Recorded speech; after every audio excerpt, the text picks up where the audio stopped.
Okay, so let's get right into this. On what should have been a totally normal Saturday afternoon, Indian cricket just dropped an absolute bombshell. Their squad for the T20 World Cup. And believe me, it is a team sheet that has everyone talking. We're talking huge names left out, some wild comebacks. So we're going to break down exactly what happened, and maybe more importantly, why it happened. And look, to say this was a shock is a bit of an understatement. This wasn't the squad anyone was expecting. The selectors didn't just, tinker around the edges. Oh no, they made some foundational changes that signal a massive, massive shift in thinking right before the biggest tournament of the year. It's a bold move that basically rips up the script we all thought was already written. And this right here, this really gets to the heart of it. Shubman Gill, the team's vice captain, a guy who seemed like a lock at the top of the order, out. The hard-hitting keeper, Jatish Sharma, also gone. And in their place, well, you've got a sensational return for Ishan Kishan after a whole 2 years out, and the comeback of the specialist finisher everyone was screaming for, Rinku Singh. This is where the whole story really kicks off. So how in the world do you explain a decision this big? Well, it all boils down to one word, and you're going to hear it a lot: combination. This wasn't really about picking one player over another. Nope. This was about the selectors looking at their entire team structure, realizing it was kind of flawed, and making a really tough call to fix it. Okay, so here's the key. The management went back to a template that they know from experience actually works. It's a structure where your wicketkeeper is also one of your opening batters. See, by putting someone like Sanju Samson or Ishan Kishan right at the top, it creates this incredible domino effect that helps balance the entire side. It's basically them saying, let's go back to the formula that we trust.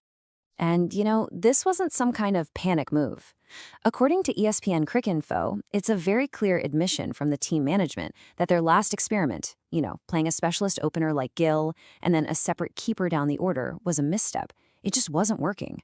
So they identify the problem, and crucially, they weren't afraid to correct it, even this close to the World Cup. And you can just see the ripple effect, can't you? It's so clear. Once you decide, okay, our keeper is going to open, you no longer need that extra spot for a middle-order keeper like Jatish Sharma. And boom, suddenly a space just opens up in the batting lineup. And who's the perfect person to fill that role? A pure specialist finisher like Rinku Singh, which, let's be honest, the team desperately needed. It's amazing how one little change completely reshapes the whole team. So, we get the strategy now, right? But what did this actually mean for the players themselves? Let's get into the two most debated calls: the dropping of Shubman Gill and the incredible faith shown in Suryakumar Yadav. This is it. This is the question on everybody's mind. How does a player of Shubman Gill's talent, the vice captain for crying out loud, get dropped right before a World Cup? Well, the answer seems to be a mix of form, fit, and just a change in philosophy. So if you're building the case against him, a few things stand out. First, his recent numbers, they just weren't that compelling. As Harsha Bogle pointed out, he just seemed a little out of rhythm. And on top of that, you gotta remember, he'd been given a ton of responsibility: captaincy of his franchise, leading the ODI side, the test side, and maybe, just maybe, it was all asking a bit too much. But, okay, that raises the obvious next question, right? If you're dropping Gill because of his form, what about Suryakumar Yadav? I mean, his numbers over the last 20-something games have been, frankly, not great at all. So why does he get a pass? It seems the selectors basically used two different sets of rules here. Gill was a victim of both his recent form and that need to fix the team's combination. Suryakumar, on the other hand, well, he's being backed for what he can do. The selectors are betting on his history as arguably the world's best T20 middle-order batter. They're giving him this huge vote of confidence to find his magic when it matters most. And of course, with all these changes, some guys get a huge opportunity. I mean, Ishan Kishan's story is fantastic. He's back in the mix after 2 years away, totally rewarded for a sensational domestic season, and he gives them that versatile left-handed option. And then there's Rinku Singh.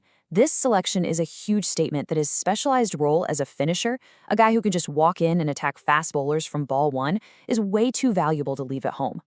Okay, let's zoom back out for a second and look at the bigger picture here. Because this isn't just about swapping a couple of players in and out. This new combination unlocks a whole new playbook of tactical possibilities for India out on the field. The philosophy has completely changed. When you boil it all down, the message being sent with this squad is totally unambiguous. India is going on the attack, from ball one all the way to the end. And honestly, you just can't put it any better than Harsha Bogle did. Forget caution. Forget rebuilding in innings. This team is built to go boom, boom, boom. It's an all-out, super aggressive strategy designed to just overwhelm opponents with pure firepower. So let's look at the actual on-field benefits. With the old structure, India was often a bowler short. Now, they can easily play an extra specialist. If they get a dry turning pitch, they now have the flexibility to play 4 different spin options. And they've created this dynamic left-hand heavy batting lineup that can cause problems for any kind of bowling attack. It just gives them so many more weapons. So what does this all add up to? Well, it's a huge statement of intent. India is not playing it safe this time. They are taking a massive, calculated gamble, and they're betting on a very specific, aggressive brand of cricket to win them the whole thing. I mean, this is the literal definition of a high-risk, high-reward strategy. When it works, this team's going to be unstoppable. They'll be capable of posting huge totals and chasing down absolutely anything. But it relies on pure, relentless aggression, which always carries an element of risk. They're betting big because they want to win big. And, maybe the most impressive thing about this whole situation is the self-awareness it shows. As this quote points out, India was still winning games with that old combination, but they were smart enough to look past the results, identify a vulnerability they had, and actually fix it. That's the sign of a team that is truly serious about winning the ultimate prize. So, that leaves us with the million-dollar question. India has corrected its course, they've backed their most explosive players, and they have built a team designed for an all-out attack. They have made their move. The only question now is, will it be enough to make them champions? Well, we are all going to find out very, very soon.